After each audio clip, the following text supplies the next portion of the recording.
do, family and friends? Welcome back to the Church of Black Power. If you are not subscribed, make sure you go ahead and hit that subscribe button along with that notification bell so you can be notified whenever these videos drop. Make sure you hit that like button. Let's beat up the algorithm. And make sure you're sharing this information out. Today, I want to talk to you guys about politics. And this conversation comes to me because last week I was in a class. It's an African American politics class. And I'm sitting there and I'm listening, and every Friday there's a thing that they do, Hot Topic, where you bring out, a article from one of the mainstream medias, and then you discuss. And I think, I don't remember exactly what topic we were talking about, but Hunter Biden's drug addiction popped up, right? And one of the young ladies in the class states that it is disrespectful that people would want to bring up Joe Biden's dead son and his drug addicted son, this, that, and the third. And so I had to bite back on her a little bit, and I explained to her, I told her, with the dead son, I understand. However, when it comes to Joe Biden's son, Hunter, he's not off limits at all. He's fair game. And she was like, no, he isn't. Drug addiction isn't funny. It's not about being funny. His father implemented some of the most just draconian laws when it comes down to the crack epidemic. And the way that black people were treated during the crack epidemic, the way black people were treated during that time was heinous. It's the way black people are treated regardless is heinous. But during that time, setting that standard, one little rock of cocaine versus the 100 rule or whatever, saying that a rock of cocaine was more substantially dangerous than 100 grams of cocaine. So because of his policies, the black community suffered tremendously. And we have to keep that in the light. We have to be able to articulate that as a problem and as a karmic effect back on him. Because now his son is now going through the same issues, and he wants to decriminalize a lot of the drug laws. And this young lady says to me, you need some forgiveness. You need to learn about forgiveness. And I explained to her, as I'm explaining to you all, and you all need to be making sure you're explaining this to the rest of your family, friends, and everybody else. As I explained to her, if you want forgiveness, go to church. There is no forgiveness when it comes to politics. And this young lady turns to me with a straight face and got real animated talking about, oh, yes, it is. And I said, no, the hell it isn't. And that's the problem with the black community. The black community believes that that politics is about everything beyond protecting your community and getting resources for your community. Oh, the second I start talking about that, and I'm not going to jump too far ahead of the story, but the second we start talking about resources as a problem, because everybody believes politics to mean everything else beyond the exchange of goods and services, because that's what politics is. It is an exchange of goods and services. It is an exchange for my vote. What do you What do you plan to bring to my community in order to receive the vote that you want from my community? That's what politics is. It is an even, fair exchange. And sometimes it's not even an even, fair exchange. It's an exchange at some point. You might take some good with the bad over here. Some people don't like the Republicans, but they choose to vote on the border crisis this time around. Even though they don't like some of the issues that the Republicans have, people are voting due to that issue. That's what politics is. You vote for something that either benefits, I don't want to say either, it's supposed to benefit your community or benefit your overall. So voting has nothing to do with any of that stuff people are learning in spirituality, with none of the stuff that people are learning in church. Leave that stuff in the church. Leave it in the church, because it's a detriment to our community when you try to put it into politics. That makes no sense. So as I'm explaining this to this young lady, and I'm explaining how we have people in this country who's literally getting everything while the black community is deprived and suffering and all this other stuff, this young lady gets upset and she says to me, "Oh, you just want a handout." And at that point in time, I asked her, I said, "Do you have at least one black parent that comes from the lineage of the descendants of American slaves?" Oh, it got quiet. Then she gonna say, "Of course, we all did our research. Okay, you're not answering my question. Do you have at least one parent that goes back to the lineage of the American slave?"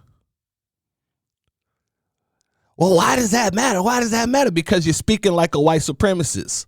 And you're speaking as a person who you're going to tell me, you have the audacity to tell me that we just want a handout. And then she tried to correct it and say, well, it's not we, you just want a handout, not black Americans. You want a handout. First and foremost, if a person is sitting here speaking as a representative of a community and talking about all the resources that needs to be put into the community because they have been depriving that community, that means that you're talking about that community, not the person who is speaking about that community. You're not attacking the messenger at that time because the messenger wasn't saying anything that had to do with him personally.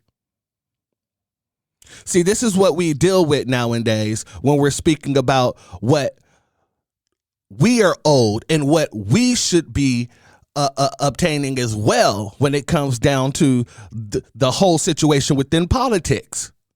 Everybody just thinks that we need to be this old whipping mule. And then we have people who look like us, who came from other countries, who sit here and they go against the policy that we are saying that we need. And then when you bring up the fact that everybody's getting something and the people who actually made it so that this country had the wealth in order to do what it's doing, to give these handouts to these people, now it's you that wants the handout. And this is how these people works. And this is how the mindset of a Democrat has to be.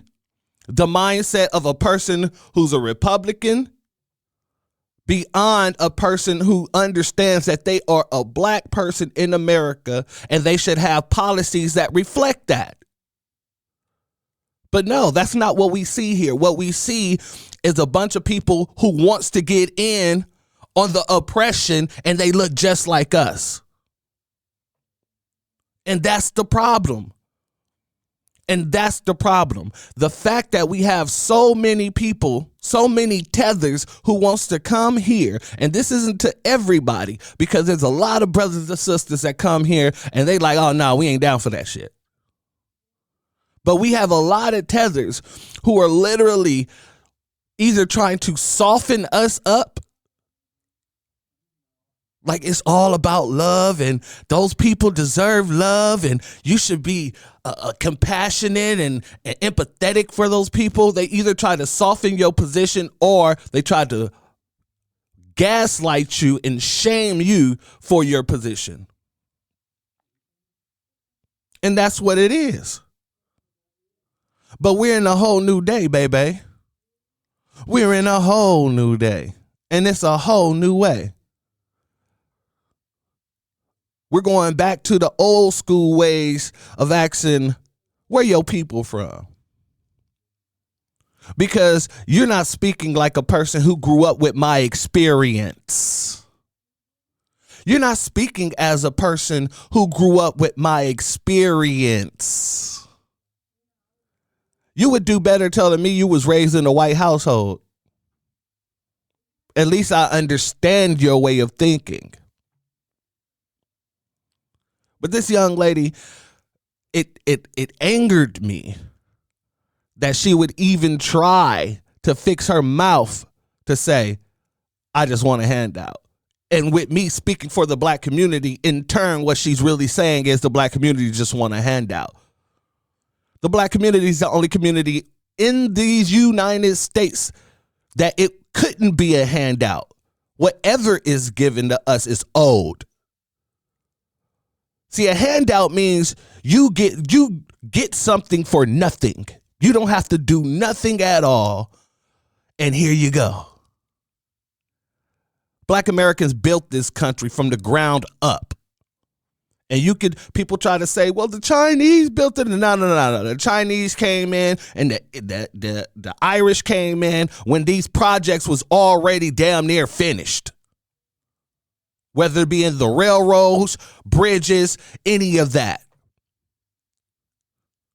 So don't let nobody come and distort the history. Black Americans built this country. The descendants of American slaves are the literal descendants of the people who built this country from the ground up.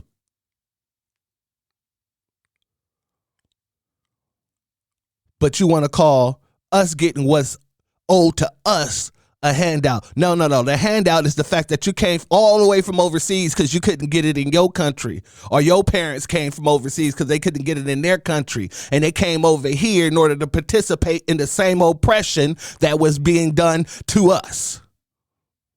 But they want to be on the participating side. That's the difference. That's a handout. A handout is these people illegally forcing their way across the border, claiming asylum when there's a clear-cut definition of asylum, and none of these people have gone through the offices of the asylum in order to file for asylum. But they're coming here because what? Biden's open border policies and his handouts. And his hands out. If you didn't know, Kathy Hochul in New York secretly passed the law or revised the law that allowed these illegal invaders to now receive cash welfare. Not just welfare, cash welfare. You got Eric Adams implementing a whole program to give out cards that will have funds on it put on there every month. These are handouts on taxpayer dollars. Anything that goes to the black community, which nothing have been going to us, but anything that comes to us, it is not a handout. It is literally what is owed to us because we have been deprived by this very nation that we put the funds into. We are the equity of America. That's it. That's all. There is no one else. We're the only non-deportable on this goddamn nation, on this continent. The only non-deportables. And don't bring up the Mongoloid Native American to me, okay? Because even though that they're non-deportables, they're supposed to be their own nation. They're not even supposed to be a part of the United States. They're not even supposed to be a ward of the United States. So they're not included. They don't count. But as a citizen of these United States of America, We're the only people on this continent that cannot and will never be deported. But that's also why nobody else stands up the way we stand up. Nobody else open their mouth and speak in the manner in which we speak. That's why so many people come here and try to disrespect our elders, the people who fought for us and was taken off of this planet, for these people to even have the opportunity to come to this land. That's the disrespect. And that's why I'm speaking about it today. Because there's so many people that would love to sit here and say, oh, black Americans are lazy. Black Americans just want this. They just want that. First and foremost, you cannot tell a group of people who built the country that they're lazy. You cannot do that. You know what you can do? You can say thank you for building this country and thank you for building the wealth that made it possible for my family to be here. You cannot tell a people that you just want a handout when your family came here looking for a handout, all while the black Americans was being deprived of every resource imaginable. Right now, what we're seeing going on with these illegal invaders is just another version of the Homestead Act. It's just another version of the Homestead Act. When the slaves was dismissed and released, because I don't want to say emancipated because that never really happened. But when they was released from those plantations, those physical plantations, the government start pulling in all these different immigrants from around the world, giving them land, giving them funding, and giving them the ability to have a backbone in this country because they wouldn't have had one without it. This is what happened after slavery. So right now, what we're seeing with these illegals is the very same Homestead Act, just for a different group of people. Just for a different group of people. So this is dedicated, this broadcast here is dedicated to the young lady in that class who feels like forgiveness is a part of politics. Let me make this clear too. Right now, the Palestinians are going around campaigning for Trump. Right now, the Palestinians are going around campaigning for Trump. And when they're asked, you're not afraid that you're going to cost Biden the election? They turned around and said it so elegantly. Oh, no. Biden is going to cost Biden the election. And if y'all remember, when Trump came into office, didn't he put in one of the strictest Muslim bans into effect that was keeping those people out of the country? Wasn't that Biden who appealed that, or not appealed, struck that down, vetoed that? Do you think those Palestinians care that Biden was the one who removed the Muslim ban so that they could even come to this country? No, they don't. All they care about is what's going on in Gaza. So what they're representing and what they're doing, they're showing with pure action that politics has nothing to do with forgiveness, and forgiveness has no place within politics. They're not over here saying, well, it was Biden who allowed us back into the country. He removed the Muslim ban and all this other stuff. So we should, be loyal to him. That. Hell no. They're over here telling him, look, we're voting Trump because of what you're doing over there. You're funding a mass genocide in our homeland. We don't like it. We ain't going to support you. You don't see nobody in the news sitting there pointing a finger at them talking about, you're going to cost Biden the election. These people just don't get the messaging of how much Biden has done for them. No, these people are one issue voters. They pick an issue, they select what's important to them, and they stand on their square. And that's what we need to be doing, and that's what we are doing. And a lot of people don't like it because of the fact that we've been the whipping mule for everybody for so damn long. Now that we're standing on our own square, now that we're making sure everybody know, hey, it's not just going to be some old nonsense and then y'all get our vote. No. Y'all doing for everyone else. Y'all going to have to do for our community as well. And if you're not doing that, guess what? We're going to show you our backs. Now, us saying that is dangerous for everyone else because everyone else runs to us when they need something, when they need backup. We're the moral compass of America, Black Americans are. We the only people on this continent that can actually state that claim because we are the moral compass of America. That's why everyone come to us when something goes wrong and they need the backup of the moral compass of America so that the world can see that it's wrong. The world follows Black Americans. That is a fact.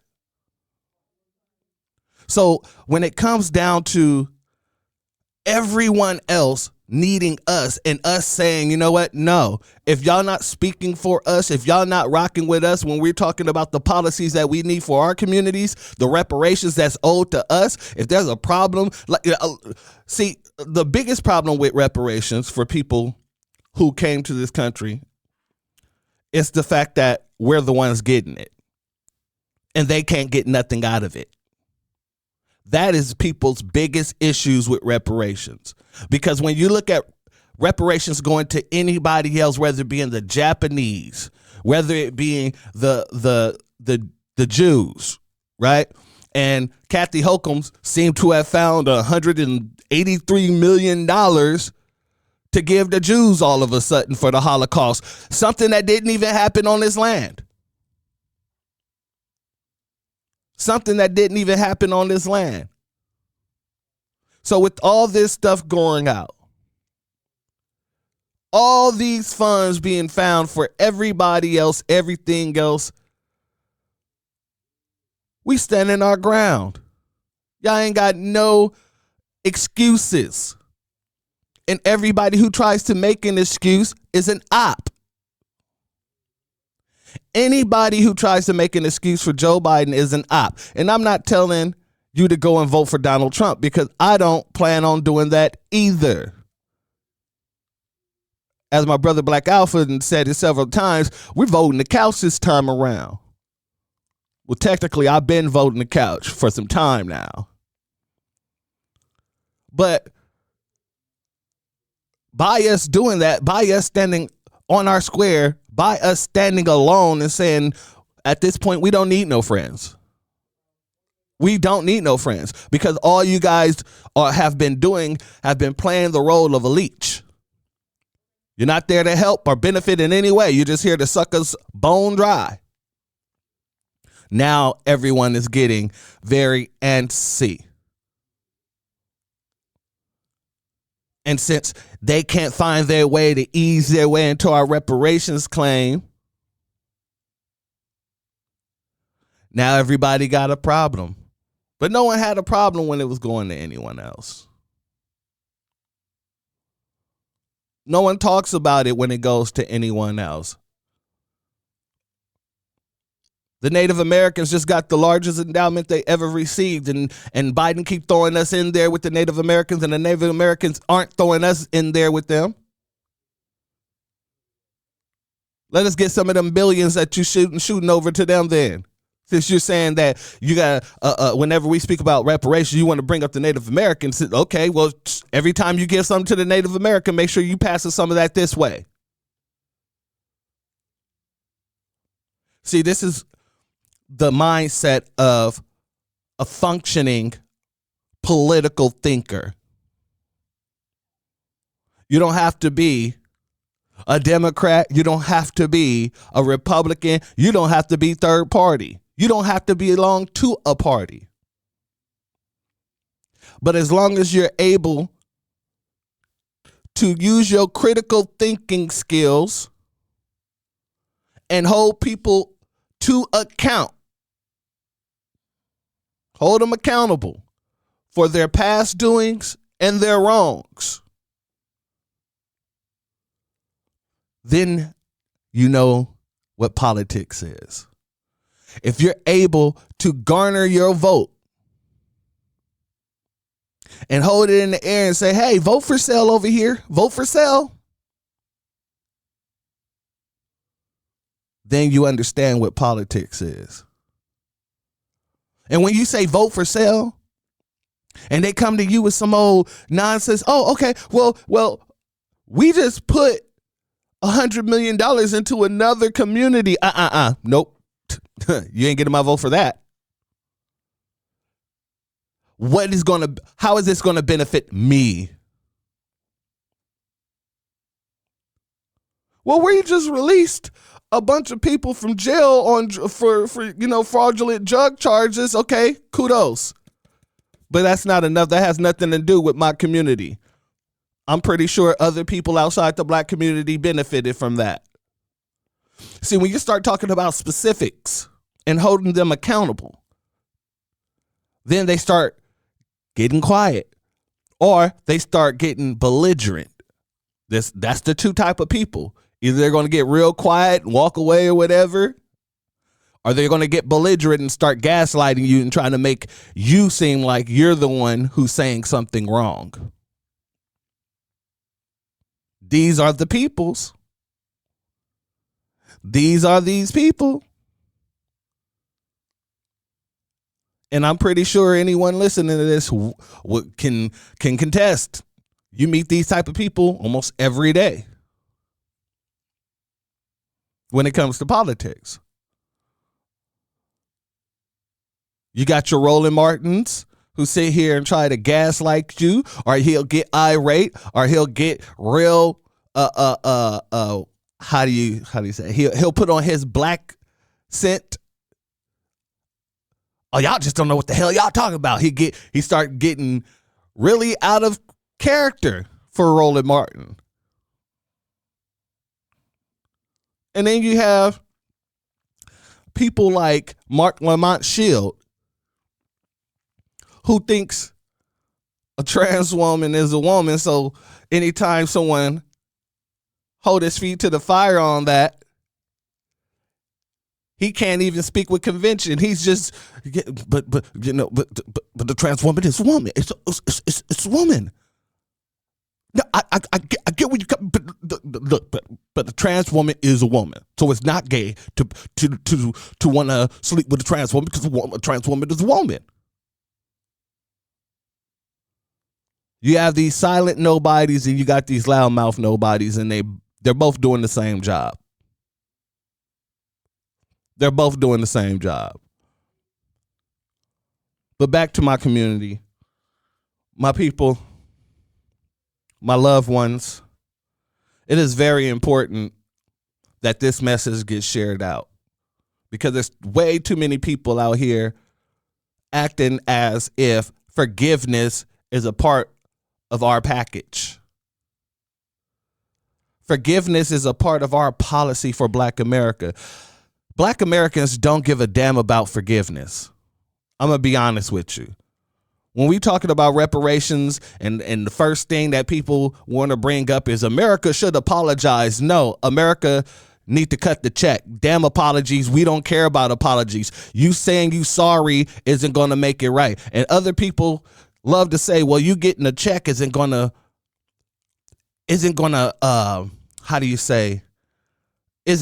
fix all the issues in the Black community. No, but it's a start. And every issue that needs to be fixed, you need money to fix it. The Black community is traumatized. We need money for doctors and things like that.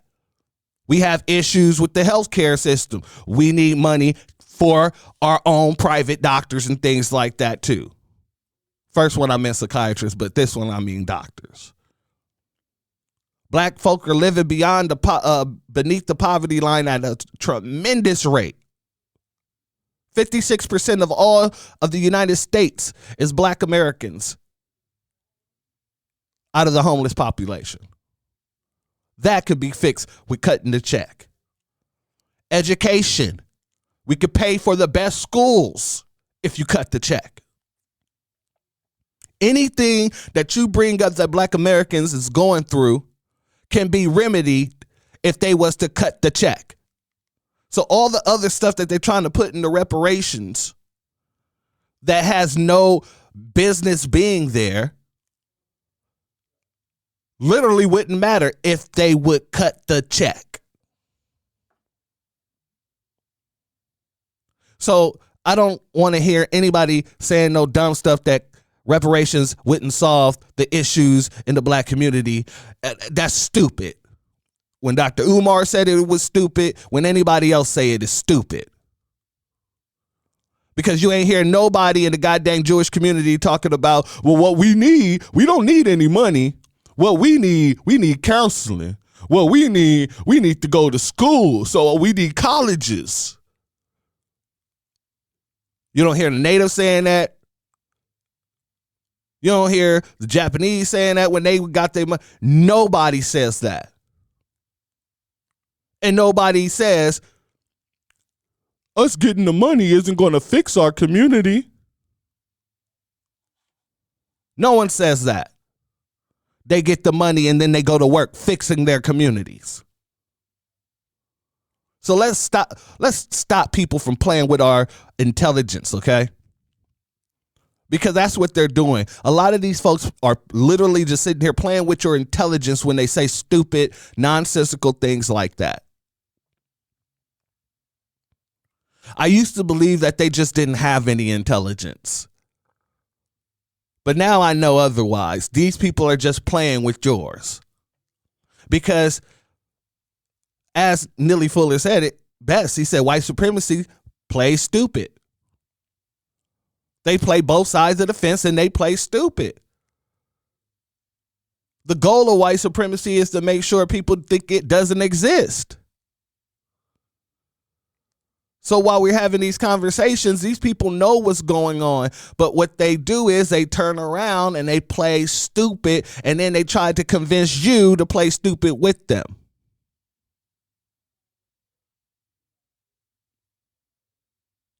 My brothers and sisters, politics is nothing like church. Nothing like church.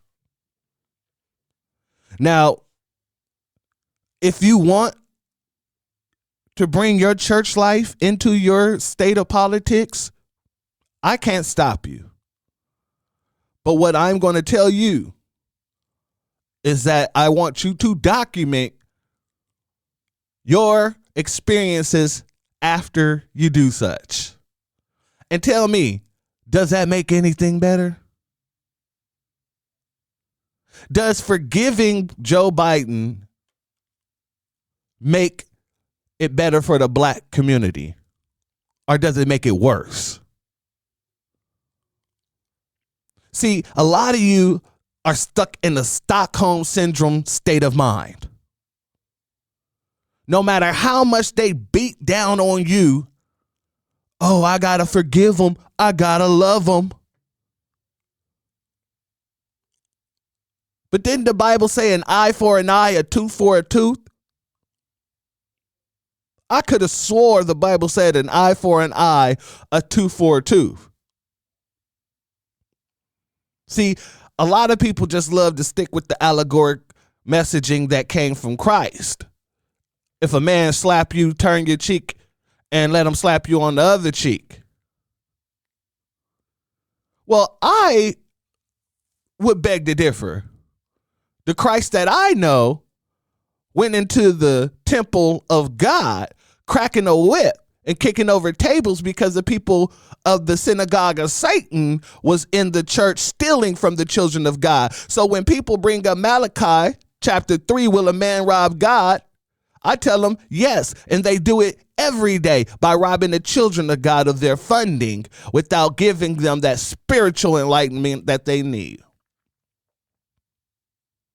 Like I said, the Church of Black Power, we don't play around here, especially when we're talking about black people. That's why it is called the Church of Black Power, because my religion is black empowerment. That is my religion. I'm not bound by Christianity. I'm not bound by Hinduism, Muslims. I'm not tied to none of that. Even though I done read through a lot of those scriptures and a lot of those books, so I can have a conversation with anybody from any denomination and still have that fire in my belly, which no man can dispute, given to me by the Most High. However, I am not a person to segregate myself if there isn't a good reason for it. And my good reason is this: if God don't have no religion, why do you? Oh, I might make some people angry. But look, let me get back on topic here. When it comes down to standing on your square for your people, that's what we have to do. And it's very important for us to be able to articulate to our people what's going on, why they shouldn't accept it, and how it is a detriment to our communities. Period, point and blank. Or as I love to say, period, point and black. Because if you're not able to do this, if we're not able to break these people out of their psychoses, you'll still have people running around here talking about politics is about forgiveness. I wonder where the hell she got that from. I'm going to ask her one day. I'm going to say, hey, I just want to know, and this isn't me trying to start a fight. I just want to know, who told you that politics was about forgiveness? Where did you learn that? I'm just interested to know. It is intriguing to me. I couldn't stop thinking about it over the weekend.